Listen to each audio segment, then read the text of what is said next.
Hi guys, welcome back to my channel.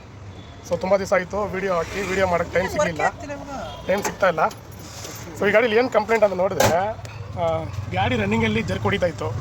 ಮತ್ತು ಈ RPM light ನೋಡಿದ್ರೆ ಈ ಥರ ಲೈಟಾಗೆ ಲೈಟ್ ಬರ್ತಾಯಿತ್ತು, ಅಂದರೆ ಕ್ಲಿಯರ್ ಬರ್ತಾಯಿಲ್ಲ. ಸೆಲ್ಫ್ ಬಟನ್ ಒತ್ತಿದ್ರೇನು ಸ್ಟಾರ್ಟ್ ಆಗೋದಿಲ್ಲ, ಏನಿಲ್ಲ. ಒಂದ್ಸತಿ ಸ್ಟಾರ್ಟ್ ಆಗುತ್ತೆ, ಒಂದ್ಸತಿ ರನ್ನಿಂಗಲ್ಲಿ ಜರ್ಕ್ ಹೊಡಿತಾ ಇರುತ್ತೆ. ಆ ಜರ್ಕ್ ಹೊಡಿತಾ ಇದ್ದರೆ ಏನು ಮಾಡಬೇಕಂದ್ರೆ, ನೋಡಿ ಹಿಂದೆ ಬನ್ನಿ ಬರ್ತೀವಿ,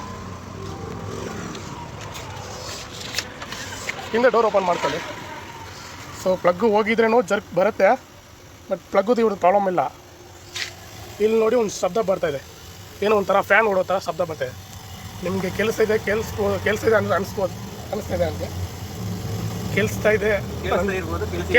ಕೇಳಿಸ್ತಾ ಇರ್ಬೋದು ನಿಮಗೆ. ಓಕೆ, ನೋಡಿ ನಂದು ಸ್ವಲ್ಪ ತಮಿಳ್, ನಾನು ಕನ್ನಡ ನಮಗೆ ಅಷ್ಟೇ ಬರುತ್ತೆ. ಓಕೆನಾ? ಸೊ ಏನಾಗಿದೆ ಅಂದರೆ ನೋಡಿ, ಇದೊಂದು ಅರ್ಥಿಂಗು. ಇವಾಗ ನೋಡಿ ಶಬ್ದ ಹೋಯ್ತಾ, ನಿಮಗೆ ಕೇಳಿಸ್ಬೋದು. ಇವಾಗ ಶಬ್ದ ಏನು ಬರಲ್ಲ, ಇವಾಗ ಬರ್ತಾ ಇದೆಯಾ? ಇದು ಅರ್ಥಿಂಗ್ದು ಲೂಸ್ ಇದ್ದರೆ ಸೇಮ್ ನಿಮಗೆ ಹಂಗೇನೆ ಬರುತ್ತೆ. ಇದನ್ನು ಟೈಟ್ ಮಾಡಿಸ್ಕೊಳ್ಳಿ. ಇದನ್ನು ಟೈಟ್ ಮಾಡಿಸ್ಕೊಂಡ್ರೆ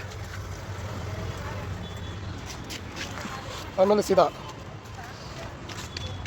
ಮುಂದೆ ಬರೀ. ನೋಡಿ RPM ಲೈಟು ಹೋಯ್ತು. RPM ಲೈಟು ಹೋಯ್ತು ನೋಡಿ. ಇವಾಗ RPM ಲೈಟ್ ಹೋಯ್ತಲ್ಲ, ನೋಡೋಣ, ಸ್ಟಾರ್ಟ್ ಮಾಡಿ ನೋಡೋಣ. ಗಾಡಿ ಕರೆಕ್ಟಾಗಿ ಸ್ಟಾರ್ಟ್ ಆಯಿತು, ಅಷ್ಟೇ problem. Thank you for watching.